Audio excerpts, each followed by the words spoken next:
안녕하세요. 오늘도 사연살롱을 찾아주셔서 감사합니다. 5월에 신부가 되려다가 파혼녀가 된 30대 여성이에요. 예정대로라면 지금쯤 저는 하와이행 비행기를 타고 있어야 해요. 오늘이 바로 제 결혼식 날이었거든요. 하지만 결혼식을 반년쯤 앞둔 지난해 겨울, 저는 파혼을 하게 됐어요.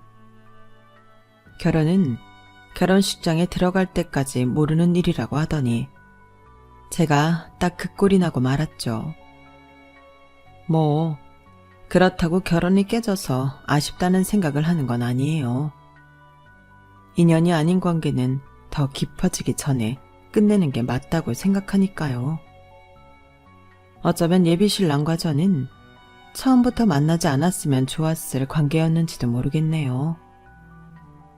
정확히 말하자면 예비신랑의 부모와 마주치지 말았어야 했다고 하는 게 맞겠네요. 따지고 보면 예비신랑한테는 아무런 문제가 없었거든요. 그럼에도 일륜지 대사인 결혼까지 엎어야 했던 건 예비 시아버지가 저희 가족한테 너무도 큰 상처를 입혔기 때문이에요.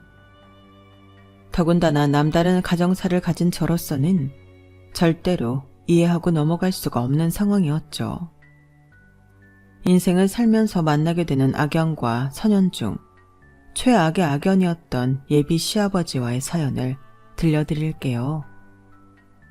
저는 7살 무렵부터 외삼촌과 둘이 살았어요. 왜 한날 한시에 세상을 떠나는 부부를 두고 천생연분이라고들 하잖아요. 그 말이 맞다면 저희 부모님은 분명 천생연분이었을 거예요. 저희 부모님은 교통사고로 같은 날 세상을 떠나셨거든요. 어린 저만 홀로 남겨둔 채 말이죠. 생과 사의 구분이 아직은 어려웠던 저로서는 부모님의 죽음이 그리 실감나지 않았어요. 저희 부모님 장례식장을 찾은 사람들이 왜 저를 두고 불쌍하다고 하는지, 혀를 끌끌 차는지 그 이유도 알지 못했으니까요.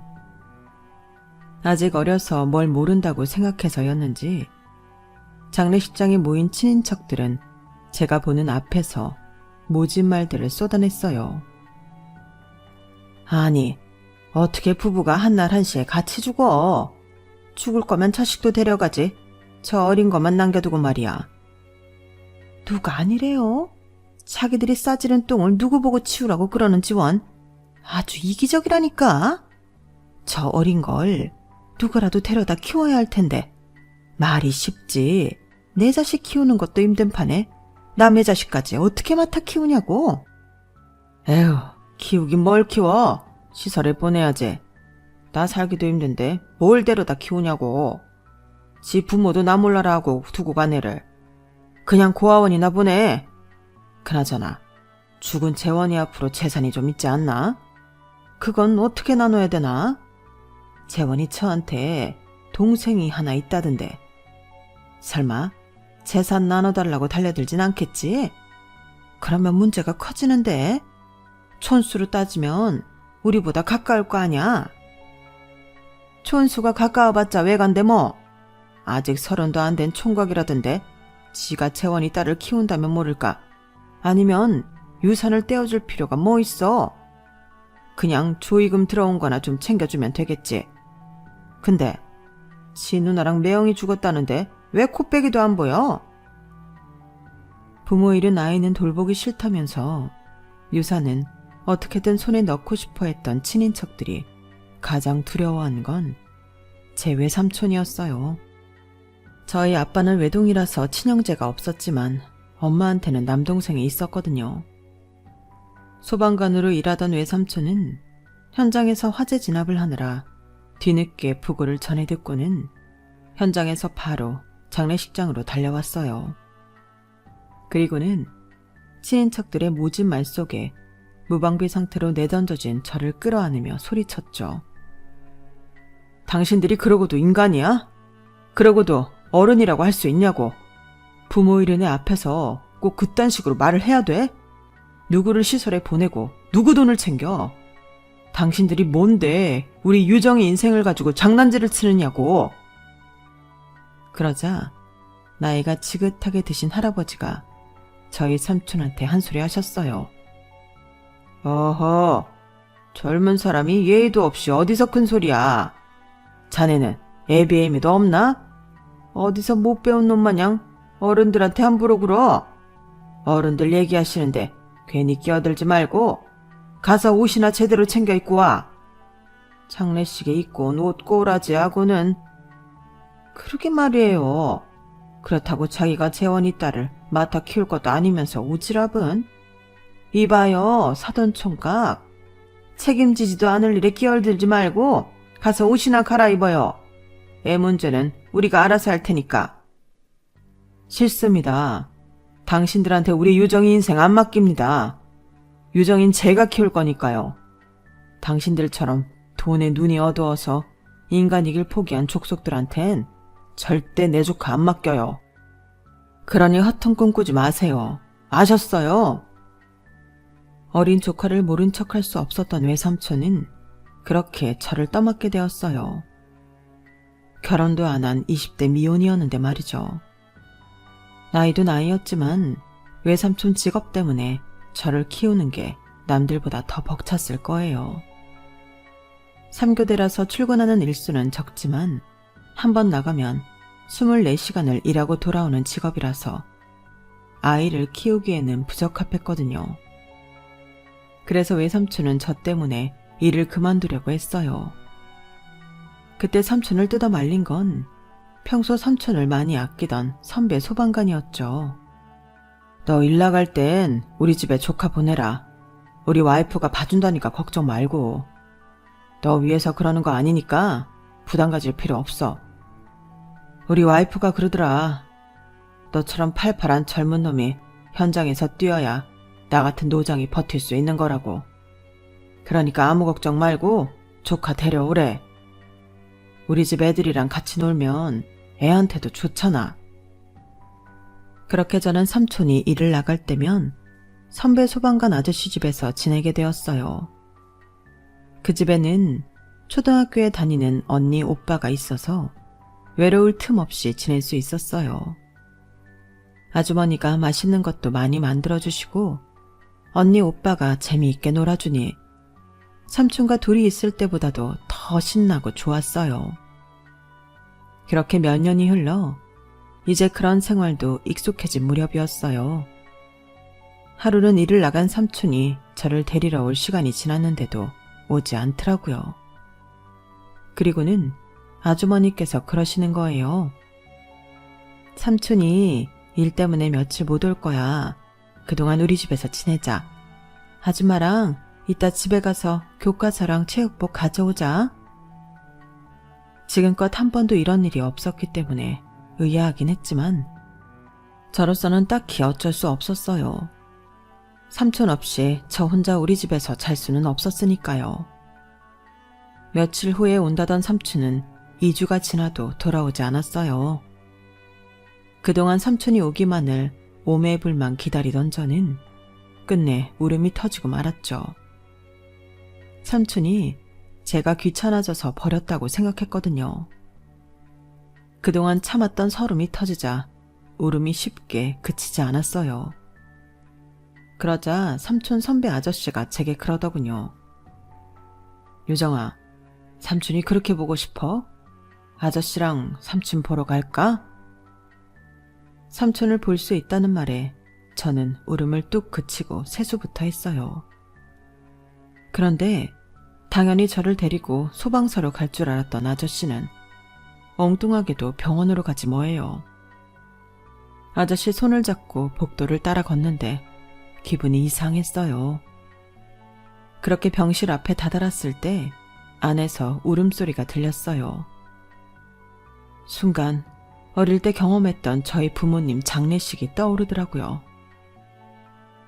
설마 외삼촌이 나를 두고 세상을 떠난 건 아닌가 덜컥 겁이 났어요. 그래서 달려들어 문을 열었는데 의외의 상황이 눈앞에 펼쳐진 거예요. 웬 아주머니와 아저씨가 저희 삼촌이 누워있는 병상 앞에 서서 울고 있고 제 또래의 남자아이가 제 삼촌 품에 안겨있지 뭐예요. 방금 전까지 삼촌이 잘못됐을까봐 한걱정을 했던 저는 순식간에 질투심에 휩싸였어요. 저 외에 다른 아이가 삼촌 품에 안기게 될 줄은 꿈에도 몰랐으니까요. 그래서 달려가 그 아이를 삼촌한테서 떼어냈어요. 내 삼촌이야, 저리 가! 씩씩거리며 삼촌 앞을 가로막자 놀란 표정의 남자아이가 저를 빤히 바라보더라고요. 그러자 삼촌이 제 머리를 쓸어주며 말했어요. 유정아, 친구한테 그러면 안 돼. 삼촌한테 고맙다고 편지까지 써준 친구란 말이야. 삼촌 말을 들어보니 상황은 이랬어요. 화재 진압에 나섰던 삼촌은 공정 안쪽에 갇혀있던 꼬마 아이의 아빠를 구해주었고 구출 과정에서 삼촌이 어깨와 팔을 다치게 된 거였죠. 삼촌은 부상 정도가 심해서 2주 넘게 병원 신세를 지고 있고 애 아빠는 미비한 찰과상 정도만 입은 채 삼촌 병문안을 온 거였죠. 자신을 살리려다 심하게 다친 소방관 앞에서 눈물을 흘리고 있던 거였어요. 아내 역시도 미안함과 고마움에 눈물을 흘렸던 거고요. 제 또래의 남자아이는 자기 아빠를 구해줘서 고맙다며 불을 끄는 삼촌 모습이 담긴 그림 편지를 가져왔더라고요. 잠시 뒤 아이 가족이 병실을 나가자 그제야 삼촌은 저를 안아주며 씩 웃어 보였어요. 방금 전의 상황을 다 보았기 때문에 우리 삼촌이 훌륭한 일을 했다는 건 알았지만 그래도 붕대에 칭칭 감긴 채 깁스까지 한 삼촌 팔을 보니 기분이 썩 좋지만은 않았어요. 이제는 이 세상의 유일한 제 보호자이자 제 가족인 삼촌이 아픈 게 싫었거든요. 거의 한 달간을 병원에서 보낸 삼촌은 퇴원을 했지만 결국 외근직으로 출동을 나가지는 못했어요. 장애 등급이 나올 정도로 발이 완전히 망가졌거든요. 어깨에 입은 심한 화상도 화상이었지만 자유롭게 움직일 수 없는 팔 때문에 삼촌은 내근직으로 옮겨야 했어요. 덕분에 출동을 나갔다가 다치지 않을까 하는 걱정은 사라졌지만 그만큼 월급이 줄어들기도 해서 제가 중학교에 가던 무렵 삼촌은 소방관 일을 그만두게 되었어요. 그리고는 그동안 모아놓은 돈과 예전에 저희 가족이 살던 집을 정리했던 돈을 합해 치킨집을 차렸어요. 처음엔 삼촌 혼자 가게를 운영했는데 아무래도 파란 쪽이 불편하다 보니 홀에 직원을 쓸 수밖에 없었어요. 그때 홀 직원으로 들어온 사람이 훗날 저희 외숙모가 되었고요. 삼촌은 처음부터 외숙모한테 흑심을 품고 직원으로 채용을 한 거지만 외숙모는 삼촌한테 전혀 관심이 없었어요. 삼촌 혼자 소가리를 하는 걸 보다 못한 제가 끼어들어 두 분을 연결해드렸죠. 외숙모랑 제가 친했거든요. 저처럼 가족이 없던 외숙모는 저를 친구처럼 편하게 대해주셨어요. 삼촌이란 싸운 날엔 저한테 삼촌 흉을 보기도 하고 제 연애 상담도 해주곤 했죠. 남들은 제게 외삼촌 집에 얹혀 살면 눈치 보이지 않냐고 했지만 솔직히 그런 건 전혀 없었어요. 때때로 조류 독감 때문에 가게 장사가 안 되기도 하고 월드컵 특수를 맞아 온 가족이 풀동원 될 정도로 매출이 늘기도 했지만 살림살이는 그냥 딱 먹고 살기에 부족하지 않을 정도였어요. 그러다 제가 대학교 1학년 때 가게를 접을 뻔한 사건이 생긴 거예요. 건물주가 건물을 팔았는데 새 주인이 1층에 커피 전문점을 차릴 거라면서 삼촌한테 가게를 빼달라고 했거든요. 그동안 털을 잡아놓은 것도 있지만 당장 가게를 옮길 돈이 없었어요. 이럴 때 제가 도움이 되면 좋겠지만 대학생 처지라 해드릴 수 있는 게 없었어요. 그저 속만 탈 뿐이었죠.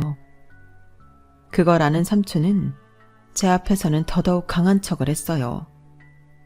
유정아, 삼촌 이렇게 안 쓰러져. 걱정하지 마. 가게빼라면 빼주면 되지 뭐. 가게짜리가 뭐 여기뿐이라니. 더한 시련도 이겨냈는데 이깟 것쯤이야 못 이겨내겠어? 자리 알아보고 있으니까 조만간 다시 가게 시작할 수 있을 거야. 그러니까 넌 공부나 열심히 해. 학점 잘 만들어 놔야 취업할 때 수월하지. 너 번듯한 직장 들어가서 멋진 남자 결혼까지 시켜야 내가 우리 누나랑 매형 앞에 면이 설 거 아니니. 삼촌은 제 앞에서는 걱정 말라고 소리쳤지만 실상은 그리 희망적이지 않았어요. 밤마다 외숙모랑 삼촌이 한걱정을 하는 소리를 저도 다 듣고 있었거든요. 그러던 어느 날이었어요. 밤에 자다가 목이 말라서 주방으로 가고 있었는데 안방에서 외숙모 목소리가 들리더라고요.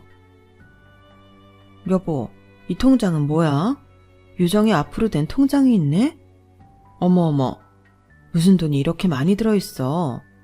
여보, 혹시 이거 유정이 부모님 사망보험금이야? 맞지? 그럼 차라리 유정이한테 말하고 이 돈 좀 빌려 쓰자. 이 돈이면 우리가 봐둔 가게로 충분히 옮길 수 있잖아. 그러자 삼촌이 버럭 화를 냈어요. 이 사람이 무슨 소리를 하는 거야? 이 돈은 안 돼. 내 누나랑 매형이 유정이 앞으로 남긴 목숨값이라고. 이건 유정이 결혼자금으로 쓸 거야. 비록 부모 없이 자랐어도 남부럽지 않게 혼수며 예단 챙겨서 보낼 돈이라고. 그러니까 당신도 이 돈은 없는 돈이라고 생각해. 괜한 헛꿈 꾸지 말고. 그동안 숱한 어려움이 있었음에도 외삼촌은 제 부모님 사망보험금만큼은 손대지 않고 가지고 있었던 모양이었어요. 저를 먹이고 입히고 대학까지 보내면서도 어떻게든 그 돈은 지켜왔던 거였죠. 그러지 않아도 되는데 말이에요.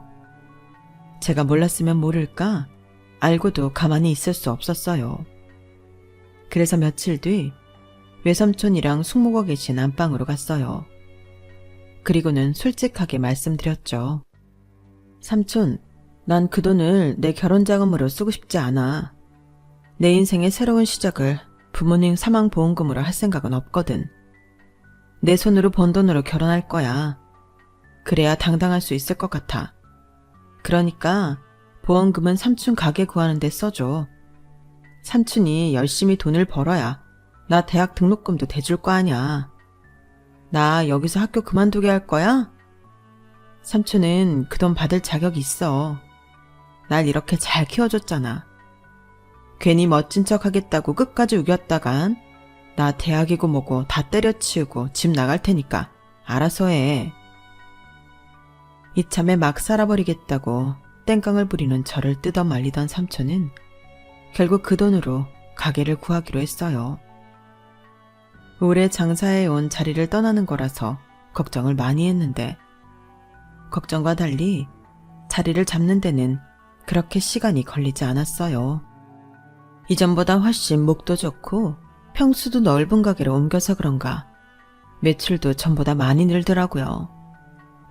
한때는 나만 두고 먼저 세상을 떠나신 부모님이 믿기도 했는데 위기의 순간 돌아가신 부모님 덕분에 고비를 넘길 수 있어서 정말 고마웠어요.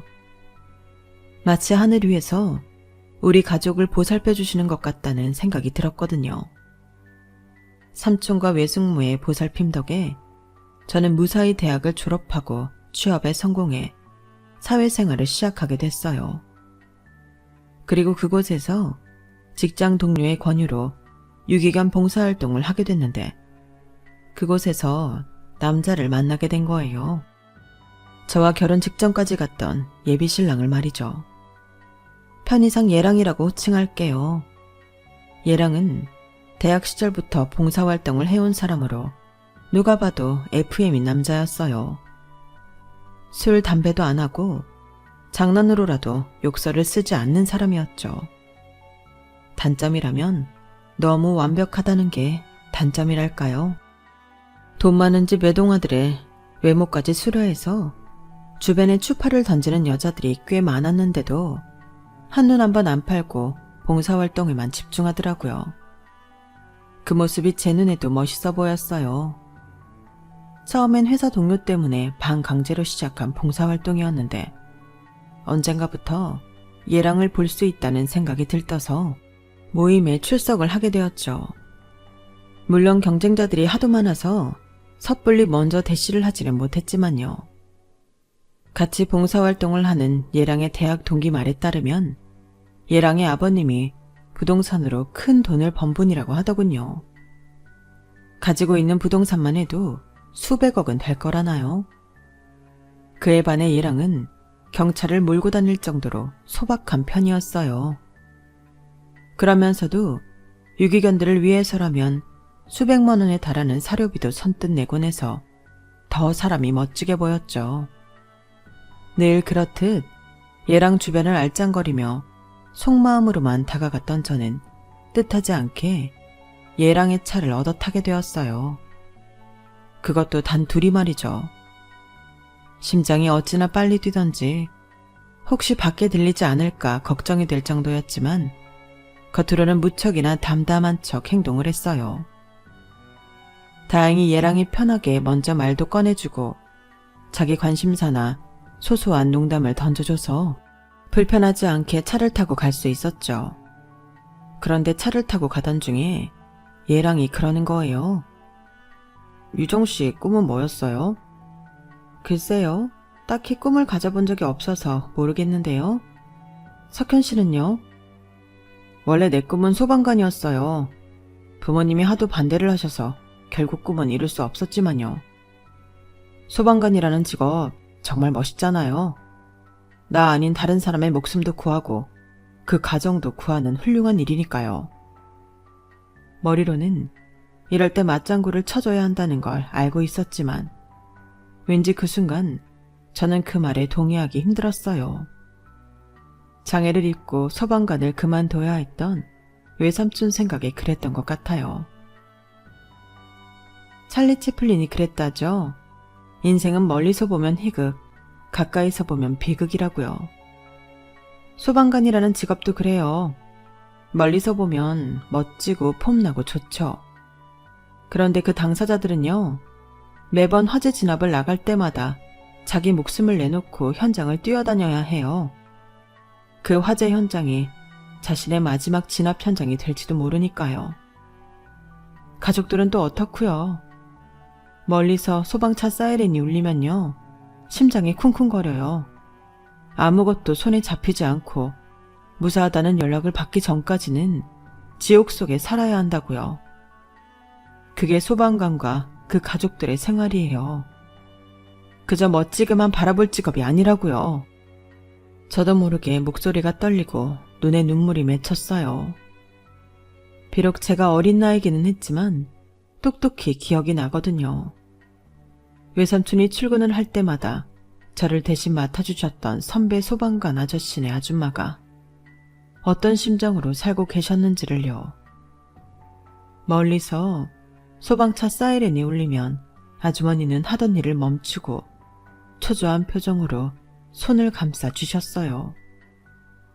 그리고는 마른 침을 삼키며 핸드폰만 할 일 없이 바라보셨죠. 그러다 남편과 통화가 되고 나면 그제야 표정이 환하게 밝아져서는 다시 하던 일을 하곤 하셨어요. 소방관과 가족들의 일상은 그리 멋지거나 폼이 나지 않아요. 멀리서 볼 때나 멋지다는 말로 표현할 수 있는 거죠. 제 삼촌 어깨에 생긴 험악한 화상 자국도 그렇고 아무리 힘을 줘도 제대로 펴지지 않는 팔꿈치도 그렇고 소방관의 몸은 사나운 불길과 싸워야 하기 때문에 늘 온전할 수 없거든요.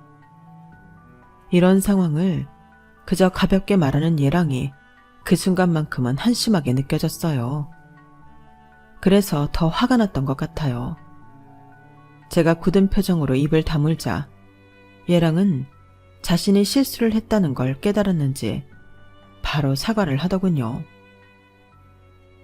제가 실수를 한 것 같네요. 그렇게 가볍게 떠들 일이 아니었는데 말이에요. 저 때문에 기분이 상하셨다면 죄송합니다. 아니에요. 오히려 제가 미안해요. 괜히 감정이입이 돼서 그랬던 것 같아요. 실은 저희 외삼촌이 소방관이셨거든요. 진압 중에 부상을 당해서 지금은 그만두셨지만요. 지금은 그저 치킨집 사장님인데도 여전히 소방차 사이렌이 울리면 저도 삼촌도 잠시 멈칫거리게 돼요. 습관이라는 게 참 무서운 건가 봐요. 다행히 어색하던 순간은 잘 지나갔지만 그날 이후 얘랑은 제 눈치를 보는 것 같더라고요. 좋은 인상을 남겨도 모자랄 판에 괜히 관계를 불편하게 만들 것 같아서 얼마나 후회가 됐나 몰라요. 그런데 이런 상황이 전화위복이 됐지 뭐예요. 제 외삼촌이 소방관이었다는 말 때문이었는지 얘랑이 친구들을 데리고 삼촌의 치킨 가게로 찾아온 거예요. 말로는 치킨 생각이 나서 왔다고는 하는데 그걸 제가 믿겠냐고요. 치킨이 먹고 싶으면 근처 치킨집에서 배달을 시킬 일이지 차로 30분도 넘게 걸리는 곳까지 일부러 올 일이냐고요. 게다가 뭐 그리 대단한 치킨집이라고요. 아무튼 제 삼촌을 만난 얘랑은 전에 자신이 했던 실언에 대해 사과라도 하듯 서빙도 자기가 직접 해가며 꽤나 노력을 하더라고요. 그 모습을 지켜본 애숙모는 저를 툭 치며 그러는 거예요. 저 남자랑 무슨 사이야? 딱 보니 아직 사귀는 사이는 아닌 것 같고 썸 타는 건가? 맞지? 그런 거라면 얼른 잡아. 사람이 참 괜찮네. 외숙모는 저보다 더 얘랑한테 관심을 가졌어요. 외삼촌 역시 얘랑의 행동에 묘한 분위기를 느꼈는지 제게 얘랑이랑 무슨 사이냐고 묻더군요. 그때까지 정말 아무런 사이가 아니었기 때문에 저로서는 답답하기만 했죠 뭐. 그런데 그날 이후 얘랑은 툭 하면 사람들을 몰고 삼촌 가게를 찾아왔고 그러는 사이 삼촌과 외숙모랑 무척 가까워진 거예요. 저 몰래 자기들끼리 통화도 하고 문자도 주고받을 정도로요. 왠지 모를 소외감에 살짝 삐쳐 있었는데 하루는 삼촌이 그러더라고요. 유정아, 석현이 말이야. 요즘 애들답지 않게 속도 깊고 진국인 것 같더라. 남자는 남자가 봐야 안다고 그러잖아. 삼촌이 보기엔 석현이만한 애가 없는 것 같아. 넌 어떻게 생각하니? 그렇게 마음에 들면 이참에 삼촌 조카로 들이지 그래. 나만 빼고 세 사람이 작당도 꾸미는 것 같은데 이제 와서 나한테 그런 건 왜 물어? 사람 놀리는 거야 뭐야. 발끈한 저는 성질을 버럭 내버렸어요. 제 행동이 유치한 건 알고 있었지만 그때는 일종의 배신감이랄까? 뭐 그런 감정에 빠져서 괜히 다 밉고 짜증이 나더라고요. 그런데 그 일이 있고 며칠 뒤 얘랑이 연락을 했더라고요. 퇴근 후에 만날 수 있냐고요. 혹시 삼촌한테 무슨 얘기를 들은 게 아닌가 싶어 얼굴이 화끈거리기는 했지만 언제까지고 피할 수만은 없을 것 같아서 일단 약속 장소로 나갔어요. 그런데 막상 나가보니 의외의 상황이 펼쳐진 거예요. 글쎄 얘랑이 제게 결혼을 전제로 사귀자고 그러지 않겠어요? 그동안 나만 따돌리고 세 사람이 뭔 꿍꿍이를 벌이나 했는데 그게 바로 프로포즈였던 거예요. 그제야 삼촌이 왜 얘랑에 대해 따로 물었는지 알겠더라고요. 순간 너무 창피해서 얼굴이 발갛게 달아올랐어요.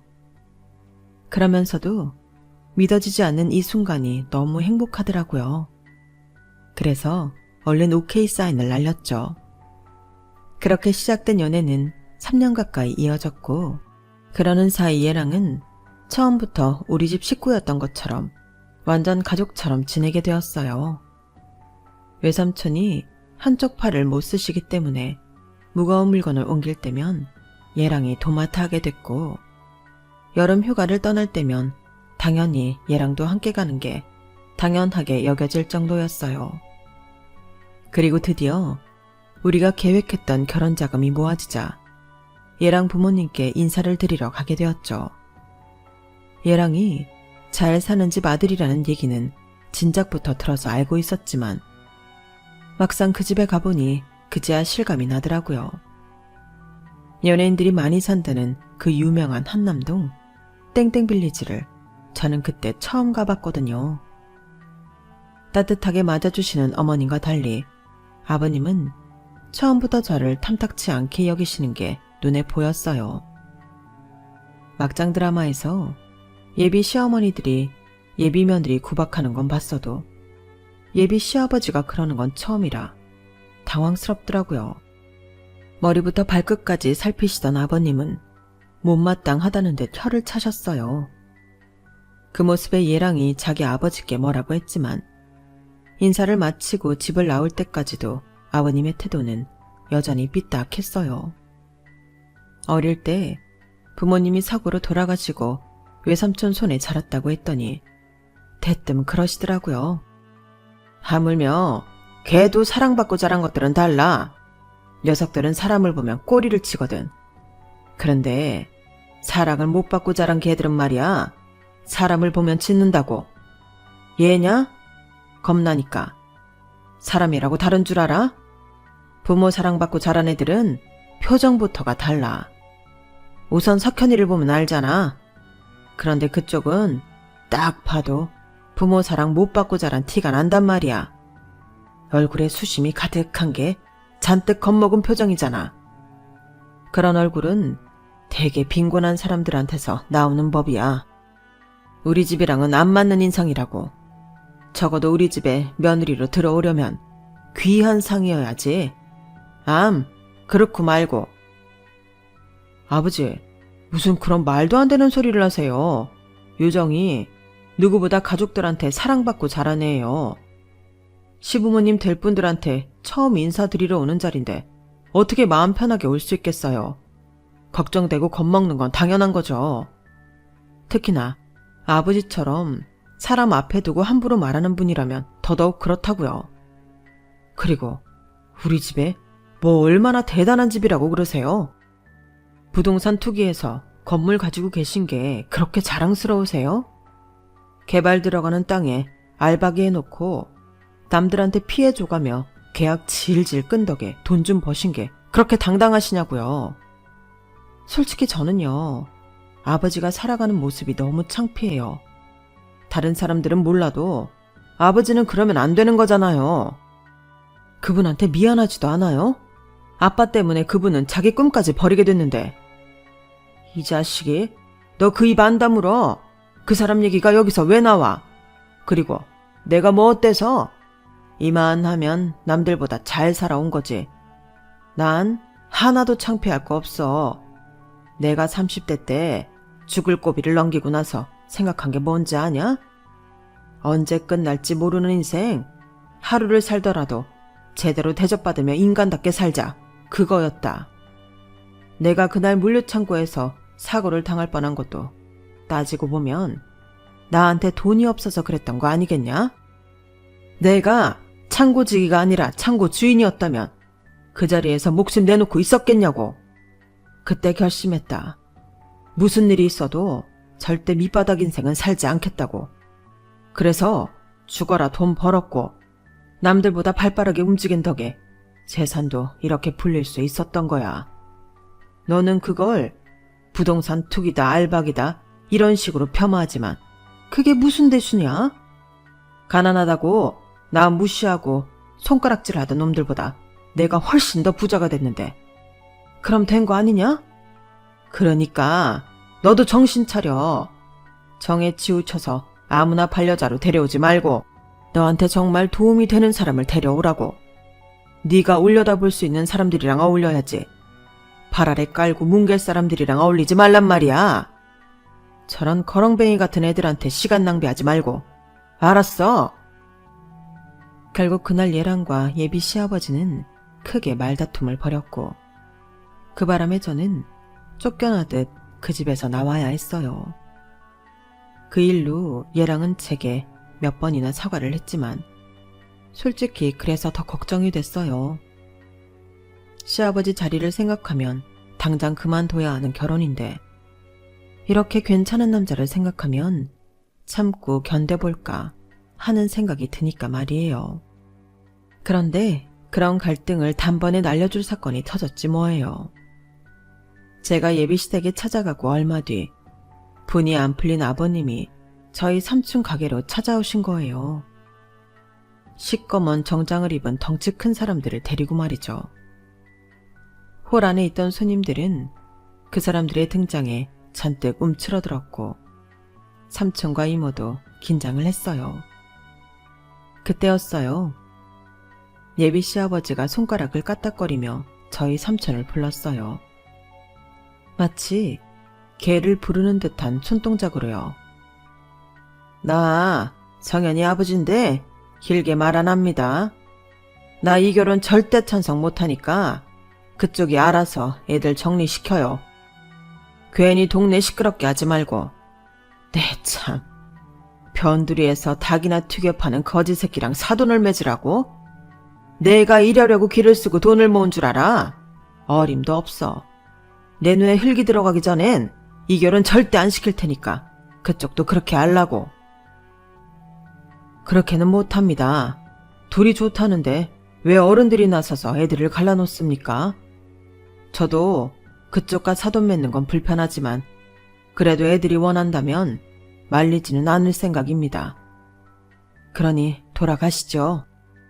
삼촌은 최대한 예의를 갖춰 정중히 돌아가달라고 말했지만 예비 시아버지는 데려온 사람들을 시켜 가게를 난장판을 만들어버렸어요.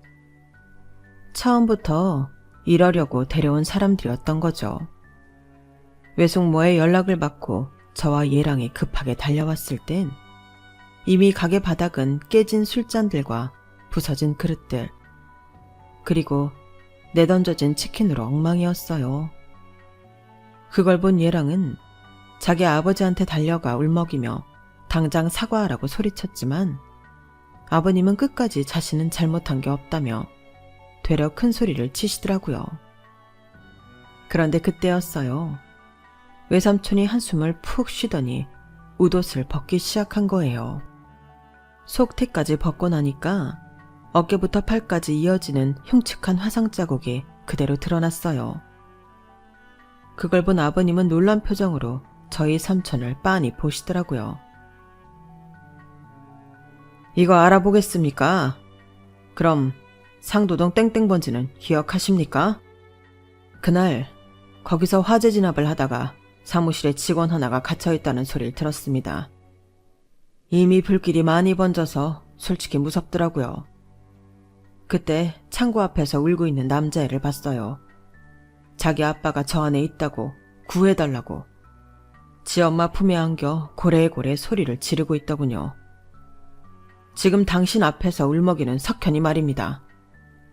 당신은 그날 일을 잊었는지 모르겠지만 내 몸에는 여전히 그날의 기억이 남아 있습니다. 흉측하게 문드러진 피부, 이제는 펴지지도 않는 팔꿈치까지.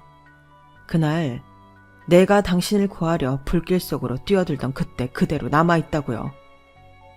크게 바라지도 않았습니다. 그저 내가 내 팔 하나를 희생해 살린 사람이 세상에 필요한 사람으로 살아준다면 나름 의미가 있을 거라고 생각했다고요. 그런데 이런 쓰레기 같은 인간이 돼버렸다니. 돌려주세요. 그날 나한테서 뺏어간 멀쩡한 내 팔과 내 꿈 전부 돌려달라고요. 그제 아버님은 고개를 떨구며 제 삼촌한테 용서를 빌었어요. 그러면서도 우리 결혼은 끝내 인정 못하겠다고 하더군요. 차라리 돈을 달라면 주겠다더군요. 그 말을 듣자 더는 참을 수가 없어서 한마디 했어요. 아, 그러세요? 그럼 돈 주세요. 그래, 네가 그래도 말이 좀 통하는구나. 얼마나 주면 되겠니? 우리 삼촌 팔에 난 화상 자국 흔적 하나 없이 다 없앨 수 있을 만큼요.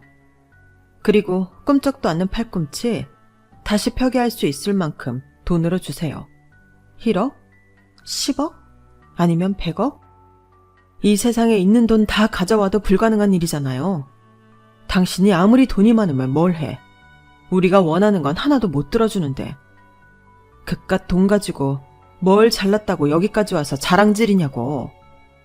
당신 같은 인간을 살리느라 그 큰 고통을 감수한 우리 삼촌이 너무 가엾지만 그래도 난 우리 삼촌이 자랑스러워요. 당신처럼 인간 같지 않은 쓰레기한테도 인정을 베풀 줄 아는 분이긴까요. 파혼?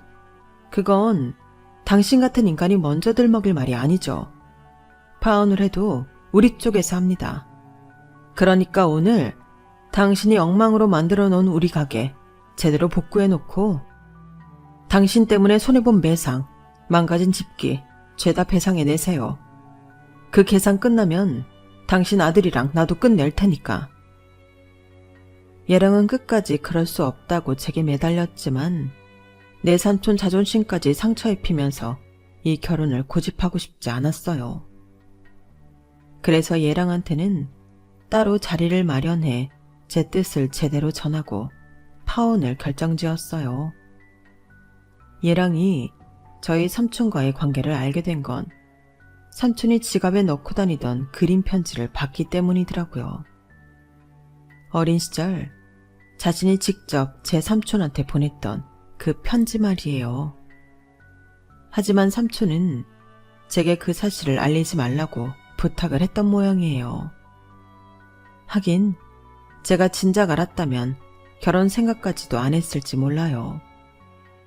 예랑한테 제 삼촌은 고마운 분이겠지만 제게 있어 예랑의 아버지는 내 삼촌 인생을 망가뜨린 사람일 뿐이니까요. 파혼을 하고 몇 달 뒤 예랑은 다니던 회사를 그만두고 해외로 떠났어요. 비영리 봉사단체에 들어가게 되었거든요. 예랑의 아버지는 자신과 연을 끊은 채 돈도 안 되는 봉사활동을 하겠다고 회사까지 그만둔 아들 때문에 자리 보전하고 누웠다고 하더군요. 거기다 아내한테는 이혼 소송까지 당했고 말이죠. 어머님이 아들 인생까지 망쳤다고 이혼을 요구했다나 봐요. 뭐 저한테는 그러거나 말거나 한 얘기지만요. 비록 파혼은 했지만 저와 얘랑은 여전히 메일을 주고받을 정도로 연락을 하고 지내요. 딱히 예전으로 관계를 되돌리고 싶다는 생각은 안 하지만요.